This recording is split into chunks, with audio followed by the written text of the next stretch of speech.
अब हम देखेंगे बच्चे कॉन्वेक्स मिरर के न्यूमेरिकल। उससे पहले मैंने आपको बताया था इसका साइन कन्वेंशन कि इसमें जो u की वैल्यू होगी ना, किसकी u की वैल्यू होगी बच्चे, वो क्या होगी, नेगेटिव, है ना, क्योंकि इसमें ऑब्जेक्ट लेफ्ट साइड में रखा होता है इसलिए नेगेटिव होगी, है ना। फिर मैंने बताया था आपको बच्चे कॉन्वेक्स मिरर में इमेज राइट साइड में बनती है तो इसलिए v पॉजिटिव होता है। और मैंने बच्चे आपको ये भी बताया था कि जो मेरा फोकल लेंथ होगा बच्चे वो भी पॉजिटिव होगा, क्योंकि अगर इमेज राइट साइड में बन रही है तो उसका फोकस भी राइट साइड में ही बनेगा, तो इसलिए इसका फोकल लेंथ भी पॉजिटिव होगा। Okay, next one is student h1। h1 मतलब हाइट ऑफ ऑब्जेक्ट तो हमेशा पॉजिटिव ही रहती है। और बच्चे second height of image, h2 इसे कहते हैं हाइट ऑफ इमेज। तो हाइट ऑफ इमेज क्या होती है बच्चे, हाइट ऑफ इमेज ये इस वाले केस में क्या होती है बच्चे, पॉजिटिव रहती है। क्यों, क्योंकि इसमें जो इमेज होती है वो प्रिंसिपल एक्सिस के ऊपर बन रही होती है। तो हमें ध्यान रखना है कि कॉन्वेक्स मिरर न्यूमेरिकल में हमें क्या करना है, ये साइन लेने हैं। अगर u आ रहा है तो वहां नेगेटिव ले लेंगे और सारे साइन पॉजिटिव होंगे, ठीक है ना। तो स्टार्ट करते हैं। तो हमारा क्वेश्चन क्या है बच्चे, question third, an object 5 centimetre high, मतलब ये मेरा एक ऑब्जेक्ट है, इसकी हाइट 5 सेंटीमीटर है, तो ये मेरा हो गया h1 height of object. Okay, तो लिख दिया हमने बच्चे h1 कितना दे रखा है, 5 सेंटीमीटर, ठीक है बच्चे। ओके, तो मैंने बताया था h1 क्या होता है, इसमें पॉजिटिव होता है इसका साइन। ओके, लिख दिया। नेक्स्ट है बच्चे, बोल रहा है एक object 5 centimetre high is placed at a distance of 10 centimetre from a convex mirror. बोल रहा है इसे कॉन्वेक्स मिरर से 10 सेंटीमीटर की दूरी पे रखा गया है। तो मतलब ये 10 सेंटीमीटर ऑब्जेक्ट की डिस्टेंस है कॉन्वेक्स मिरर से, तो ऑब्जेक्ट की दूरी को कहते हैं बच्चे हम u, क्या कहते हैं, u। तो u क्या है बच्चे हमारा 10 सेंटीमीटर है। तो मैंने बताया था बच्चे u जो होता है वो हमेशा नेगेटिव होता है, क्योंकि जो हमारा ऑब्जेक्ट होता है वो हमेशा हम मिरर के लेफ्ट में रखते हैं, इसलिए u की वैल्यू हमेशा नेगेटिव होती है। ओके, तो बोल रहे हैं कि इसका रेडियस ऑफ कर्वेचर कितना है बच्चे, 30 सेंटीमीटर है। क्या है, रेडियस ऑफ कर्वेचर। तो रेडियस ऑफ कर्वेचर क्या होता है बच्चे, इसे r से डिनोट करते हैं। तो जो मेरा रेडियस ऑफ कर्वेचर होता है बच्चे वो कितना है, 30 सेंटीमीटर है, ठीक है बच्चे। तो जो हमारा रेडियस ऑफ कर्वेचर होता है ना बच्चे, वो फोकल लेंथ का दुगना होता है। क्या होता है, r की वैल्यू जो होती है वो किसके बराबर होती है, जो r होता है वो 2f के बराबर होता है, 2 इंटू एफ के, ट्वाइस ऑफ फोकल लेंथ के बराबर होता है, इक्वल टू 30 सेंटीमीटर, ठीक है ना। तो अब मैं क्या करूंगा, इधर मल्टीप्लाई का साइन होगा ना, तो 2 से ये क्या कट जाएगा, 30 कट जाएगा, 15 हो जाएगा, 30 का आधा 15 होता है ना बच्चों। तो f की वैल्यू कितनी आ गई हमारी, 15 सेंटीमीटर आ गई। ओके बच्चे, अब क्वेश्चन इज दैट साइन क्या आएगा, तो f का साइन क्या आता है कॉन्वेक्स मिरर में, पॉजिटिव, क्योंकि इमेज क्या बनती है, राइट साइड में बनती है। तो अगर इमेज राइट साइड में बनेगी तो उसका फोकस भी राइट साइड में बनेगा, तो इसकी इमेज क्या बनेगी बच्चे, पॉजिटिव। जो फोकल लेंथ होगी वो क्या हो जाएगी, प्लस 15 सेंटीमीटर। ओके स्टूडेंट, अब ये क्या बोल रहा है, अब ये बोल रहा है find the nature, position and the size of image. तो हमें क्या करना है, जो भी मेरी इमेज बन रही है उसका नेचर निकालना है, पोजीशन निकालनी है और साइज निकालनी है। तो देखते हैं, हम साइज को कहते हैं बच्चे, साइज को हम कहते हैं h2, साइज ऑफ इमेज को कहते हैं h2, तो ये हमें निकालना है।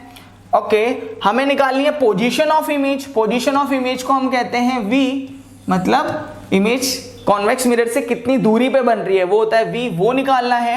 और तीसरी चीज हमें निकालनी है बच्चे साइज ऑफ इमेज, नहीं नेचर निकालना है। क्या निकालना है बच्चे, नेचर। तो ये तीन चीजें हमें बतानी है।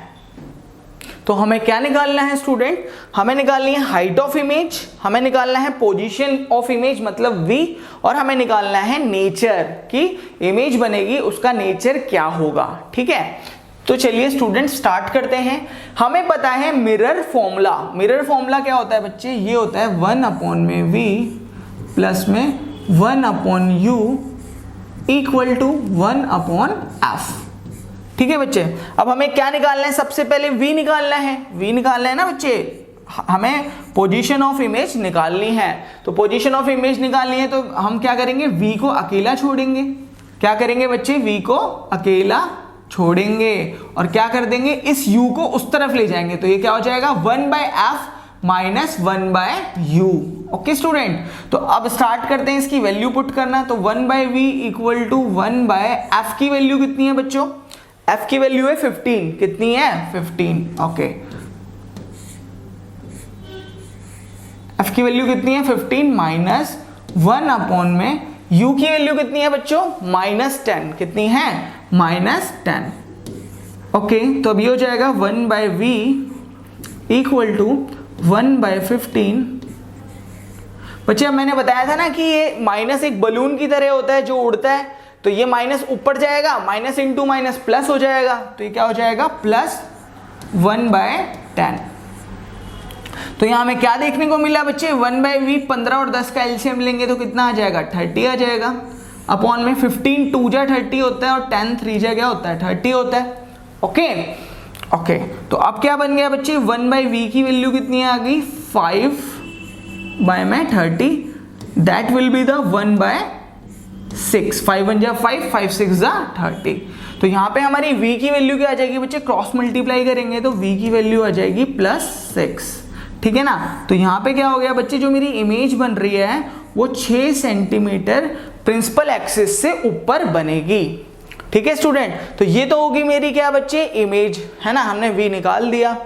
अब ये पूछ रहा है बच्चे नेचर, क्या पूछ रहा है नेचर, ठीक है। तो नेचर क्या होगा बच्चे, अगर मेरी इमेज क्या बन रही है पॉजिटिव बन रही है ना, तो इसका मतलब है कि इमेज मेरी मिरर के राइट साइड में बन रही है। और मैंने बताया था कि अगर इमेज राइट साइड में बनेगी या इमेज पॉजिटिव होगी तो वो होगी बच्चे वर्चुअल एंड इरेक्ट। क्या होगा इसका नेचर, तो इसका नेचर हो जाएगा बच्चे virtual and erect.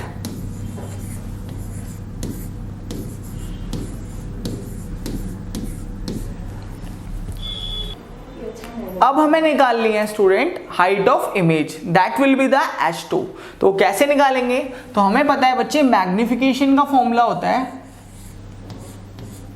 h2 upon में h1, और मैग्निफिकेशन का एक और फॉर्मूला होता है बच्चे -v/u, जिसके कारण ये तीनों आपस में इक्वल हो जाते हैं। ओके, तो बच्चे h2/h1 इक्वल टू -v/u होता है, तो हम ये लेंगे। तो यहाँ पे h2 की वैल्यू हमें निकालनी है। ओके, लिख दिया। h1 की वैल्यू क्या हो जाएगी 5 सेंटीमीटर, लिख दिया, इक्वल टू माइनस v की वैल्यू कितनी है स्टूडेंट, v की वैल्यू अभी निकाली थी ना +6, कितनी थी 6 सेंटीमीटर, और u की वैल्यू कितनी है बच्चे, हमारी u की वैल्यू है -10।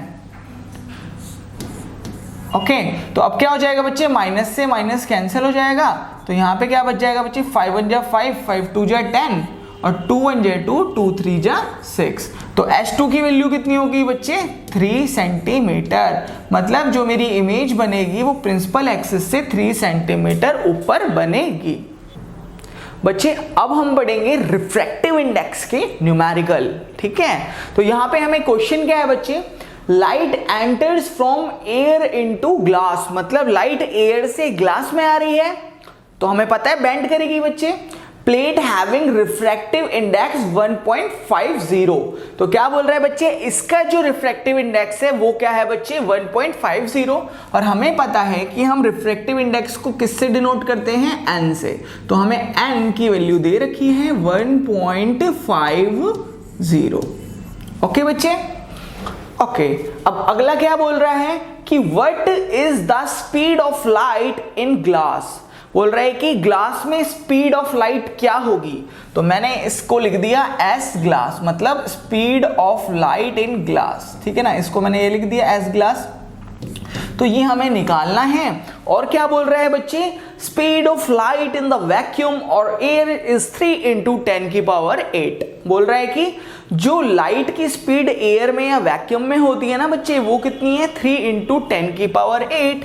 तो मैंने इसे लिख दिया S air equal to 3 × 10⁸। Okay student, अब हम स्टार्ट करते हैं अपना फॉर्मूला लगाना। तो हमें पता है बच्ची रिफ्रैक्टिव इंडेक्स का फॉर्मूला होता है speed of light in medium मतलब जो हमारा एयर में जो कितनी स्पीड है अपॉन में स्पीड ऑफ लाइट इन बच्चे ग्लास। तो मीडियम 1 में कितनी स्पीड है वो अपॉन में मीडियम 2 में कितनी स्पीड है लाइट की वो हमारा फॉर्मूला होता है ना।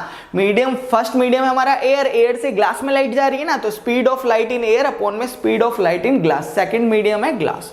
तो अब हमें n की वैल्यू गिवन है बच्चे, that will be the 1.50 equal to speed of light in air हमें पता है बच्चे 3 इंटू 10 की पावर 8। क्या है बच्चे 3 इंटू 10 की पावर 8 अपॉन में स्पीड ऑफ ग्लास बच्चे हमें निकालनी है। तो हम कैसे निकालेंगे इससे बच्चे, स्पीड ऑफ ग्लास को कैसे निकालेंगे? हम क्या करेंगे बच्चे, इसे इधर ले आते हैं, इसे इधर ले आते हैं, है ना। स्पीड ऑफ ग्लास को हम कहाँ ले गए बच्चे, हम इसे ले आए इधर और 3 इंटू 10 की पावर 8 हमने कर दिया, ये ऐसे का ऐसे ही रहेगा। और ये जो 1.50 है ना बच्चे, ये आ गया नीचे। अब बच्चे 1.5 को देसी मैथ में क्या कहते हैं, देसी मैथमेटिक्स मतलब 1.5, है ना। और हमें पता है 1.5 का दुगुना क्या होता है 3, तो 1.5 को काटेंगे 3 से तो 2 आ जाएगा, 1.5 का दुगुना 3 होता है ना। ओके, तो हमारी स्पीड ऑफ ग्लास कितनी आ गई बच्चे, तो वो आ गई हमारी 2 इंटू 10 की पावर 8। तो ये हमारा आंसर है। अब हम पढ़ेंगे रिफ्रैक्शन ऑफ लाइट के बारे में। स्टूडेंट, रिफ्रैक्शन ऑफ लाइट क्या होती है?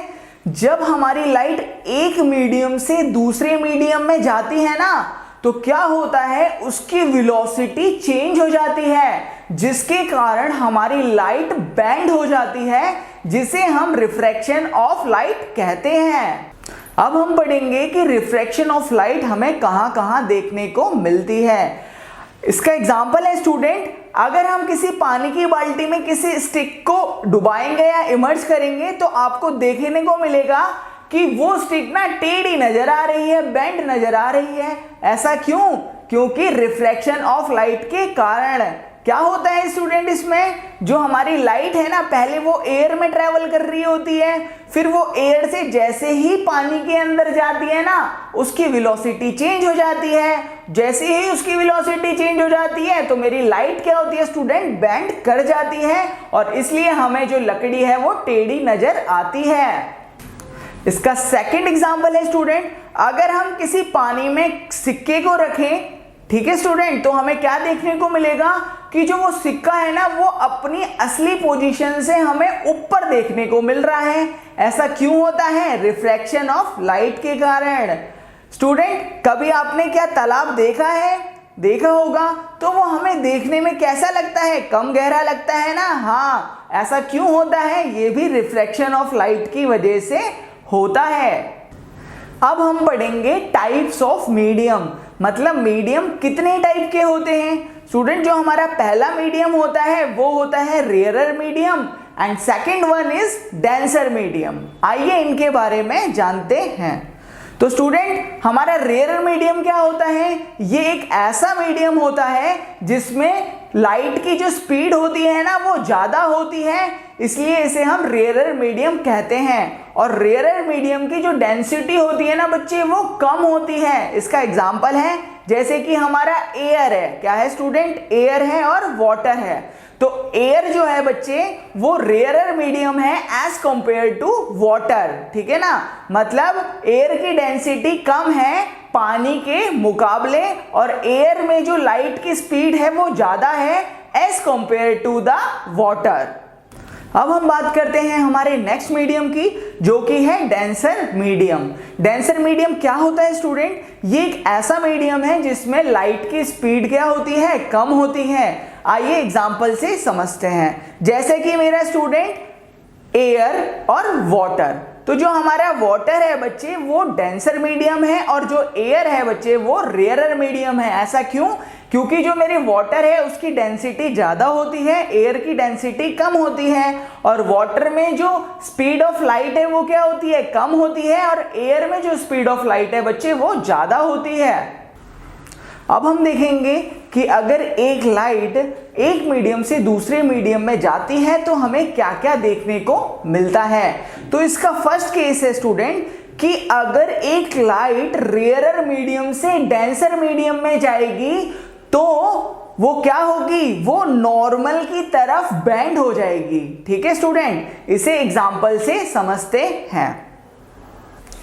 जैसे कि हमारे पास स्टूडेंट एक ग्लास स्लैब है, उसके ऊपर क्या है स्टूडेंट, चारों तरफ एयर है। तो क्या हो रहा है, एयर जो है हमारा वो रेयरर मीडियम है और जो ग्लास है वो डेंसर मीडियम है। मतलब अब हमें लाइट जो है वो रेयरर मीडियम से डेंसर मीडियम की तरफ पहुंचानी है। तो क्या हो रहा है, जो हमारी सनलाइट है बच्चे, उसकी एक रे जिसका नाम है एओ, जिसे हम इंसिडेंट रे भी कहेंगे, वो ग्लास स्लैब पे पड़ रही है।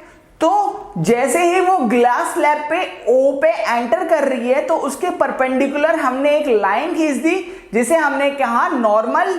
तो क्या हुआ स्टूडेंट, जैसे ही हमारी रे ग्लास स्लैब में एंटर करी ना तो उसकी स्पीड में चेंज आ गया। मतलब एयर में उसकी स्पीड ज्यादा थी लाइट की और ग्लास में उसकी स्पीड कम थी, जिसके कारण क्या हुआ, जो लाइट है वो बेंड कर गई। अब वो लाइट किस तरफ बेंड करेगी, वो नॉर्मल के पास बेंड करेगी। तो जो मेरी ओबी रे है वो क्या कर रही है, वो नॉर्मल के पास बेंड करने की कोशिश कर रही है, मतलब नॉर्मल से अट्रैक्ट हो रही है। इसका सेकंड केस है कि अगर एक लाइट डेंसर मीडियम से रेयरर मीडियम में जाती है ना तो वो नॉर्मल से दूर जाने की कोशिश करती है। ठीक है, क्या करती है, नॉर्मल से दूर जाने की कोशिश करती है।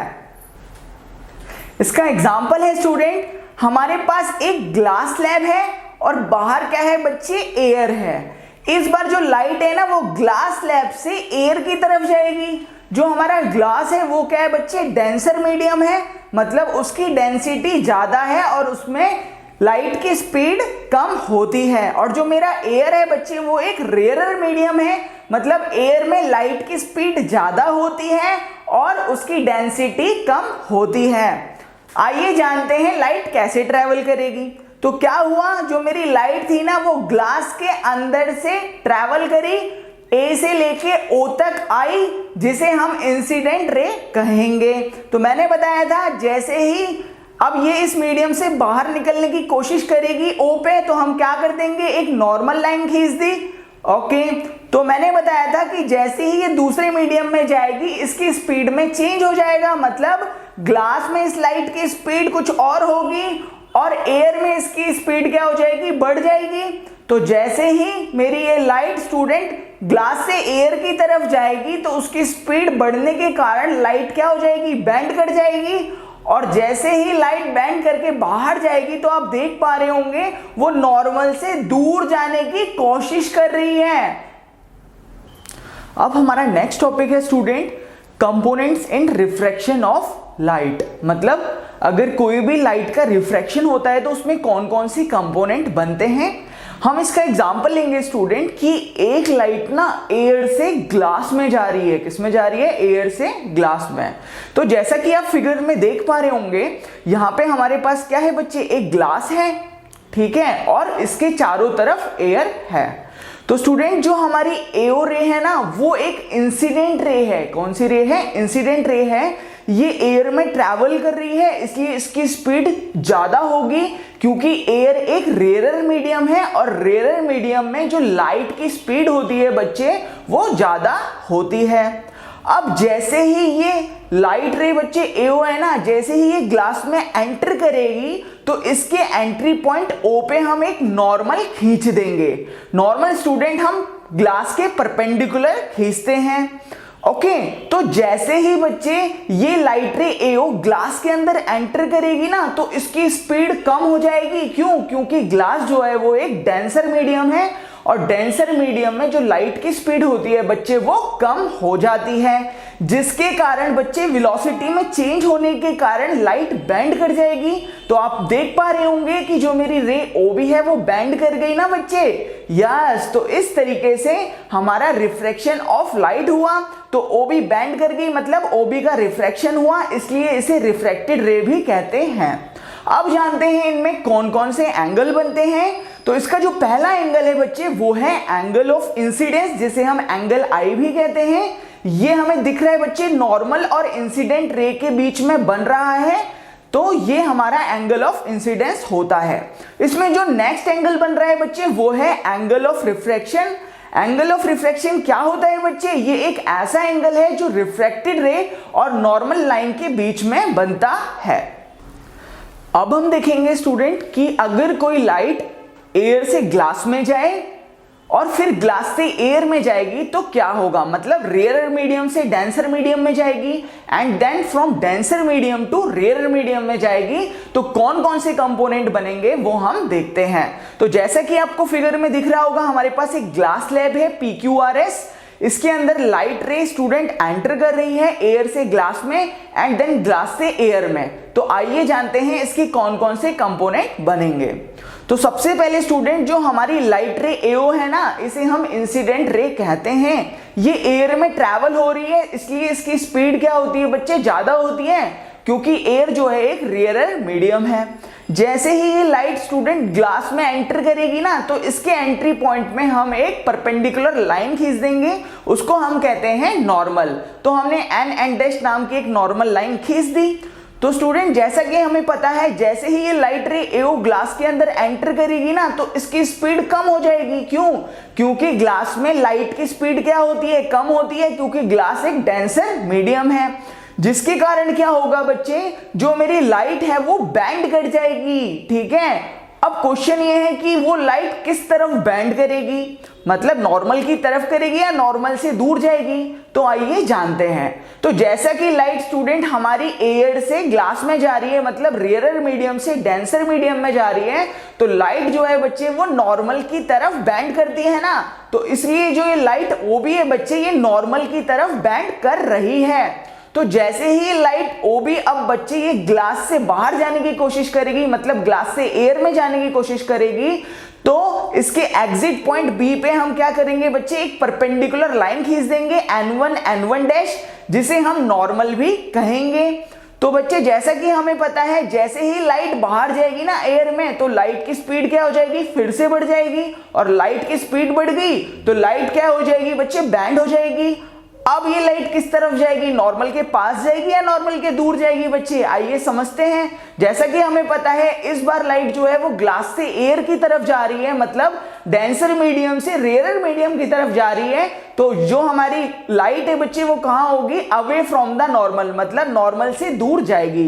तो इसलिए जो रे BC है बच्चे वो नॉर्मल से दूर जाती हुई हमें दिख रही है। बच्चे अगर मैं AO इंसिडेंट रे को बिल्कुल सीधा सीधा खींच दूं ना, डॉटेड लाइन आप देख पा रहे होंगे AD, और जो BC मेरी इमर्जेंट रे है बच्चे, इनके बीच में जो डिस्टेंस होता है उसे हम लैटरल डिस्प्लेसमेंट कहते हैं। आइए अब जानते हैं इनमें कौन कौन से एंगल बनते हैं। इसमें जो फर्स्ट एंगल बन रहा है बच्चे वो बन रहा है angle of incidence. Angle of incidence क्या होता है बच्चे, ये एक ऐसा एंगल है जो इंसिडेंट रे और नॉर्मल के बीच में बनेगा। इसके बाद जो एंगल बन रहा है बच्चे वो बन रहा है एंगल ऑफ रिफ्रैक्शन। ये एक ऐसा एंगल है जो रिफ्रैक्टेड रे और नॉर्मल के बीच में बनेगा। जो मेरा तीसरा एंगल है बच्चे वो बनेगा एंगल ऑफ एमर्जेंस। तो एंगल ऑफ एमर्जेंस क्या होता है बच्चे, जो एमर्जेंट रे और नॉर्मल के बीच में बनता है। अब हम पढ़ेंगे बच्चे कि अगर हम किसी ग्लास स्लैब में क्या करते हैं, लाइट को बिल्कुल परपेंडिकुलर फ्लो करवाते हैं, मतलब जो लाइट है हम उसके ऊपर से छोड़ते हैं, तो क्या होगा आइए देखते हैं। तो जैसा कि आप फिगर में देख पा रहे होंगे बच्चे, हमारे पास एक ग्लास स्लैब है, हमने इसके ऊपर लाइट ऊपर से छोड़ी है, तो क्या हो रहा है स्टूडेंट, ये लाइट बिल्कुल सीधा सीधा निकल जा रही है, मतलब इसमें कोई भी बेंडिंग देखने को नहीं मिल रही, ये सीधी पास हो रही है। ऐसा क्यों हो रहा है बच्चे, क्योंकि जब लाइट परपेंडिकुलरली फॉल करती है ना ग्लास पे, तो उसमें एंगल ऑफ इंसिडेंस और एंगल ऑफ रिफ्रैक्शन बच्चे 0 हो जाता है, जिसके कारण लाइट बिल्कुल सीधा सीधा जाती है।